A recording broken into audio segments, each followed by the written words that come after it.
Okay, so you want to own a bowling alley. Lanes full of families on a Friday night.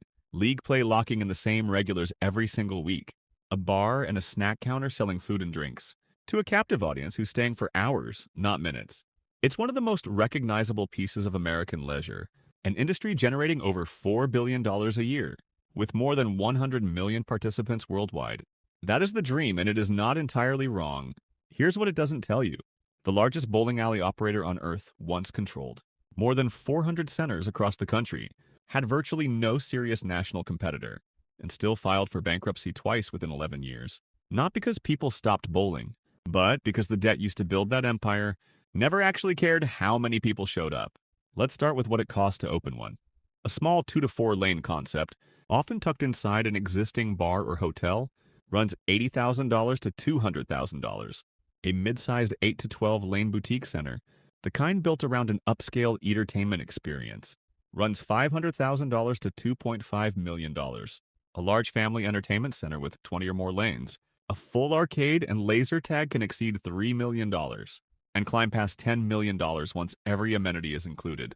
Equipment alone is a serious line item, with a new lane package including pin setters and scoring, running $45,000 to $55,000 per lane from major manufacturers, and per lane installed cost ranging $20,000 to $65,000.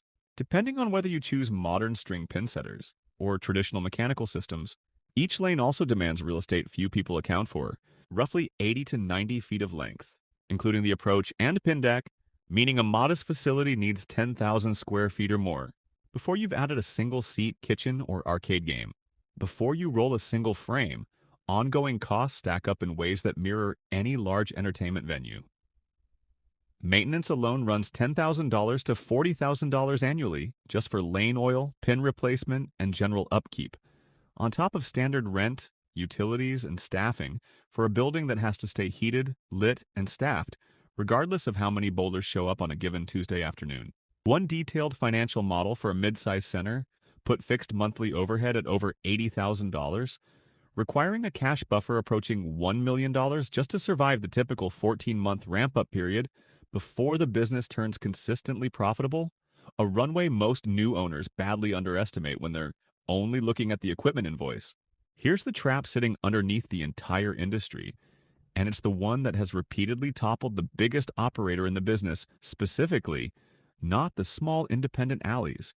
A bowling center's fixed costs, the lanes, the building, the staff, the equipment leases, don't move whether league night is packed or the lanes sit half empty on a slow Tuesday. That's true of almost any entertainment venue. What makes bowling especially vulnerable is that its heaviest historical revenue driver, organized league play, has been in long-term structural decline for decades as casual. Drop-in bowling has only partially replaced it, meaning an operator's actual demand curve can shrink slowly and steadily, even while the broader industry narrative talks about a modern entertainment resurgence. Once a center is running, revenue comes through several familiar layers.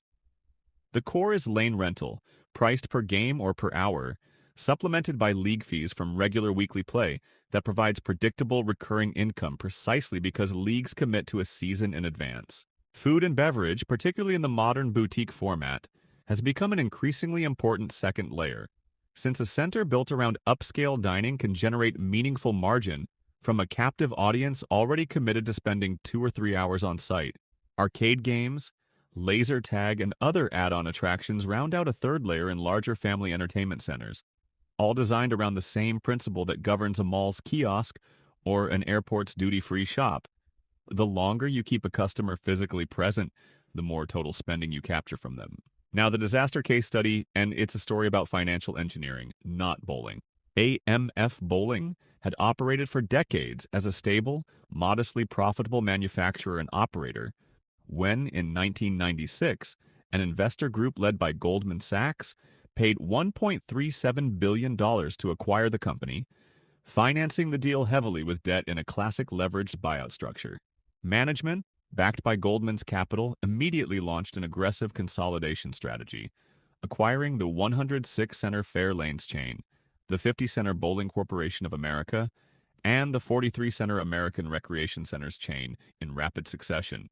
pushing AMF's footprint past 400 centers in the United States alone by 1999, more than 3 times larger than its nearest competitor. The company went public on the New York Stock Exchange in November 1997, and management announced plans to acquire another 100 to 150 centers the following year. Then, in 1998, the Asian economic downturn combined with the sheer weight of AMF's acquisition debt began dragging on earnings, and the stock price collapsed as losses mounted, forcing the company to abandon its expansion plans and begin downsizing instead. By 2000, AMF was carrying more than $1 billion in debt and was delisted from the exchange entirely.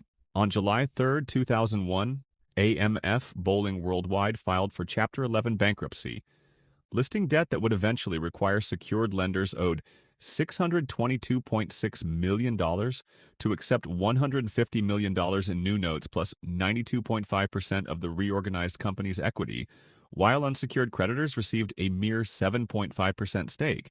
The centers themselves kept their doors open throughout the entire process, and the underlying business, families bowling on a Saturday, leagues playing their weekly matches, never actually stopped generating revenue.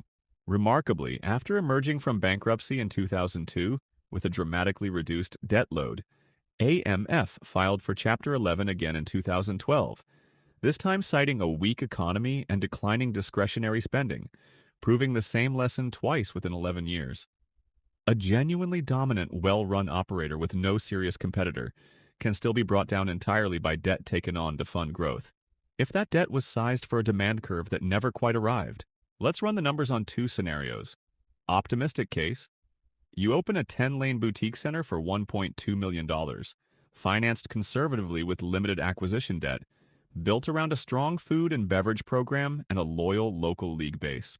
The center generates $900,000 a year in combined lane, food, and league revenue against operating costs of roughly $650,000, leaving a genuine $250,000 annual margin, a durable, if modest, return on an asset with decades of useful life ahead of it, provided you never stack a second or third acquisition's worth of debt on top of the original investment.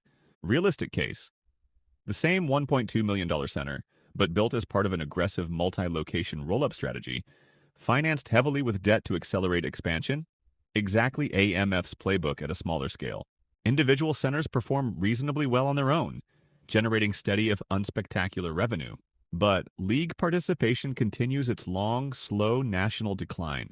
Discretionary entertainment spending softens during an economic downturn, and because the acquisition debt sits centralized above the entire portfolio rather than distributed beneath each location's own cash flow, even a modest system-wide revenue dip can leave the parent company unable to service its obligations, turning a chain of individually functional bowling centers into a single consolidated bankruptcy filing. So if you decide to own a bowling alley, understand what you're actually buying. You're not just buying a beloved piece of American leisure with built-in demand, though a single well-run center genuinely can be that. You're acquiring an entertainment venue with fixed costs that remain constant regardless of attendance, in an industry whose primary historical source of revenue has been steadily declining for decades. On top of that, the industry's largest operator has already demonstrated, twice, that the quickest way to drive a dominant, debt-free business into bankruptcy is by taking on massive acquisition debt in the pursuit of greater scale. Own one center carefully, and it can be a durable neighborhood institution for generations. Build an empire on borrowed money the way AMF did, and even 400 centers with no serious competitor in sight can't outrun the interest payments.